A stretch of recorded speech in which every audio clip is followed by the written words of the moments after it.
G'day Bomber fans, we've got a bit of trade news, but it is not player movement. The Bombers are approaching a senior coach, or former senior coach. Last night there was news that Essendon are one of at least two clubs who are trying to secure the services of outgoing Port Adelaide coach Ken Hinkley. So let's talk about this. Alrighty, so on Seven's agenda setters last night, Caroline Wilson broke, I can feel you guys in the comments already just after that name. Caroline Wilson broke news that Hawthorn coach Sam Mitchell has approached Ken Hinkley to join the coaching ranks at Hawthorn. That is the main crux of this story because the narrative there is hilarious. Hinkley at Hawthorn would be amazing, like the plane celebration with Ginnivan, them doing it after games. But a little side piece on that story was the fact that the Bombers were also approaching Hinkley to be part of the coaching structure underneath Brad Scott. And there is even a suggestion that the club would be offering a flexible living arrangement between Adelaide and Melbourne where he could be at the club for half the week and with family the other half.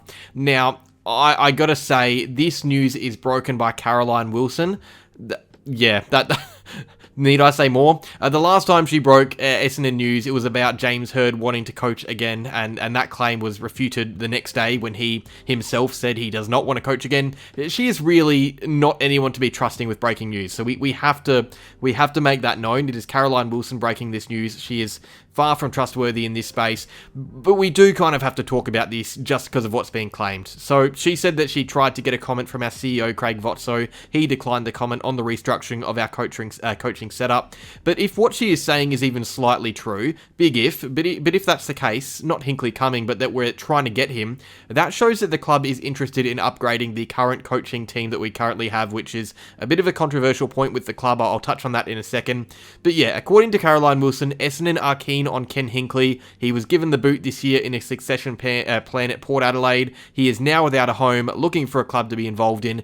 That is big news. So Ken Hinkley as a coach. I know plenty are going to be confused and critical about clubs approaching one of the most unsuccessful long-standing coaches ever.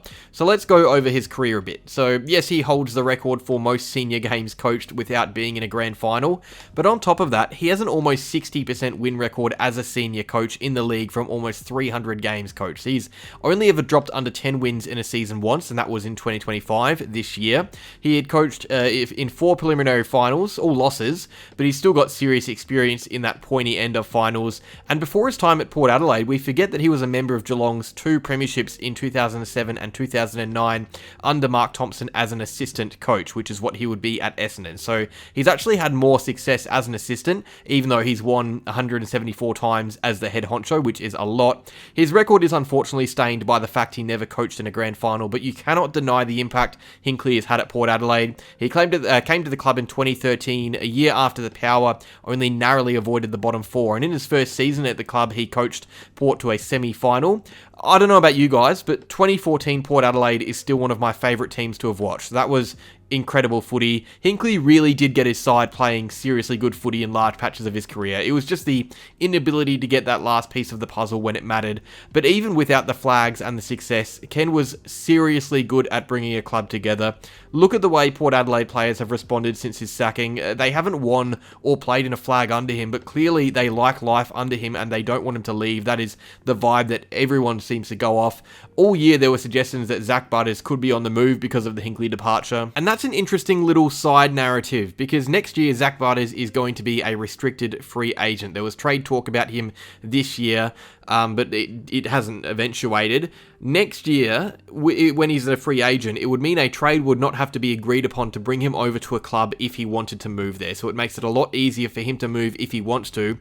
I wonder if a team could find it easier to convince him to jump ship if his coach and mentor Ken Hinkley was at the helm. I think that is a completely fair statement and connection to make, because this coaching acquisition wouldn't just be for the current playing group. It could have a pull on any future decisions incoming players could make. It could be the difference between Zach Butters electing to move to Hawthorn, for example, or Essendon, or staying put. But next year, if Butters hasn't signed on and Hinkley has a new club in Victoria, expect that club to be talked about all year in relation to Zach Butters. Even this year it's been talked about before Hinkley even found a new home. So the battle for Hinkley directly affects the battle for Butters in 2026. So let's look at Essendon's coaching structure and where Hinkley could fit in, I guess, if he was to join the Dons. So here are our coaches and the setup. Brad is obviously the senior coach. You've got Daniel John Siracusa, who is his right-hand man. He is always linked to senior coaching roles. It's any day now, or not any day, any year now, he's going to be at another club coaching the main team. He's also the midfield zone coach. You've got Ben Jacobs, who leads the backs, Cam Roberts leads the forwards, and Brent Stanton is the stoppage coach. David Rath is a bunch of things. Coaching innovation and game strategy is his real title, but he also leads a lot of other areas, side drills at training. You've got Hurley and Cloak, who are both development coaches and the best runners in the game. Now, I believe all these guys are contracted until next year, or at least, but that hasn't stopped clubs in the past making bold decisions before. It may even just be the case of paying out one of these guys to restructure on the run. That is, of course, if Hinkley was to elect to come over.